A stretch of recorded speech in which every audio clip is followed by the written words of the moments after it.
Hi, my name is Nick Kennedy. For my Coretta Scott King award, I did an honor book from 2011 for the illustration.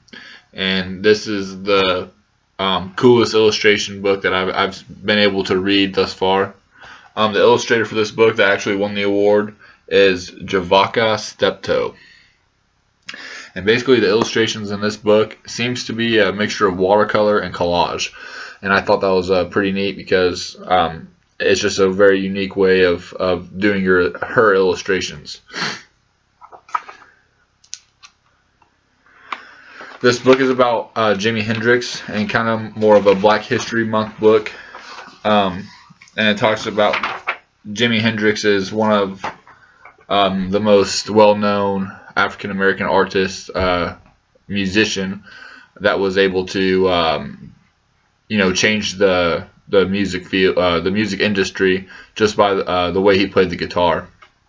At the beginning of the book, it talked about how Jimi Hendrix was sitting there listening to rain, and he was able to imitate the raindrops with his ukulele.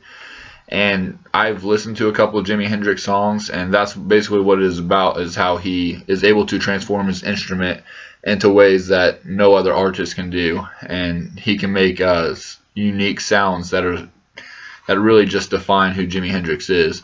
And no one heard anything like that before, and he was able to connect to both races, white and black, through his music.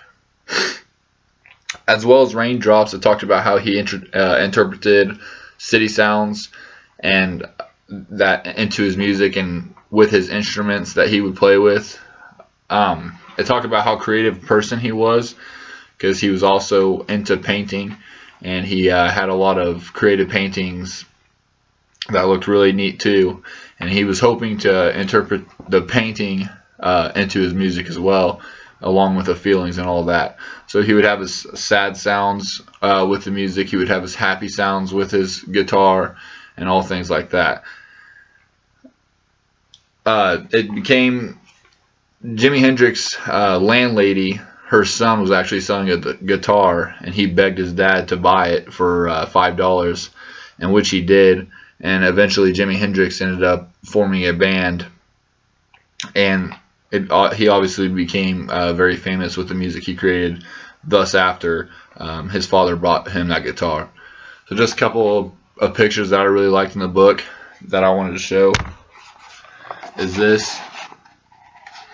As you can see, this right here seems to be like a watercolor type, and then over here it seems to be a photo right on top of this painting right here.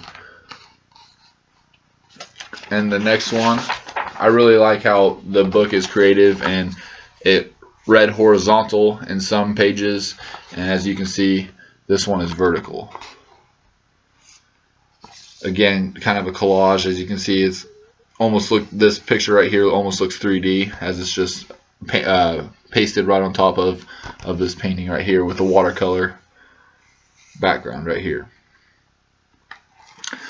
For my activity I wanted to do for this book, it would probably be having just kids, especially talking about Black history and stuff like that, having the kids talk about their favorite African American artists that changed the music industry.